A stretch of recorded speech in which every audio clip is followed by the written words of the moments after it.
Друзья, сегодня 8 мая, окончательно закончили покраску бани. Наружка в 3 слоя, грунт и 2 колерованных состава Pinatex.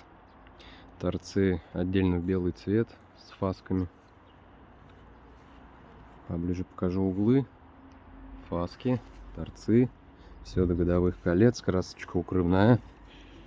По внутрянке у нас 2 слоя живицы биогрунт. Бесцветная. Такая красота получилась. И еще делали 2 слоя отбеливания. Конечно, не идеально сработал, но лучше, чем было. Вот опять поближе углы. Все пройдено, отшлифовано. Торцы с внутренними фасками обязательно.